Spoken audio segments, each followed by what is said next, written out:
Hello mga kalupad, good morning! Naniyan sa ato ang kalupad ATF. Magistorya kita karon about sa ani nganong naani sila. City government of Cagayan de Oro City.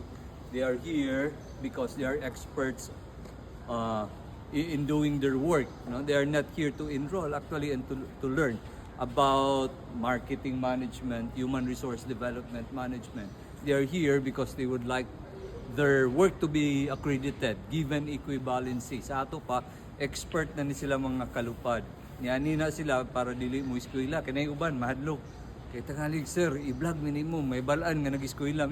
Dili ni pag-eskwela, kundi we are just going to reward them for having done very well at work. No? Mani sila diri, i-prove nila sa amo nga they are very good already in their professional work. Like for instance, si ma'am.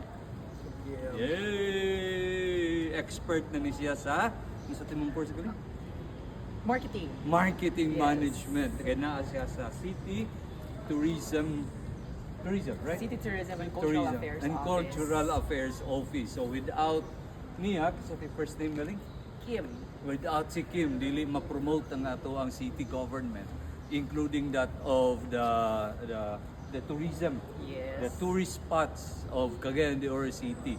So siya ang hinungdan nganong nisikat ang Cagayan de Oro City, expert in marketing and management. Tama Yes. ba? And we have another one, bago ng Prisco. Gusto na siyang tagaan na mo siya recognition sa iyang expertise also in marketing management.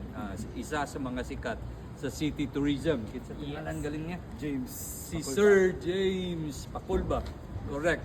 Yan mga kalupad, mga experts ni sila. No? Dili na sila din para mo eskwela. Wala mo ni. Kundi they would like us to recognize their effort. They would like us to recognize their expertise. And we will just reward them with a baccalaureate degree para pang-mastera sila after. Like silang idol nga si Marky. Si Marky, shout out Idolch. si We call Marky. Marky Idolch. Idolch Marky. So mga kalupad sa atong giulat. Lupad na. Together. 1, 2, 3, 4. Lupad Lupad na, na. mga kalupad.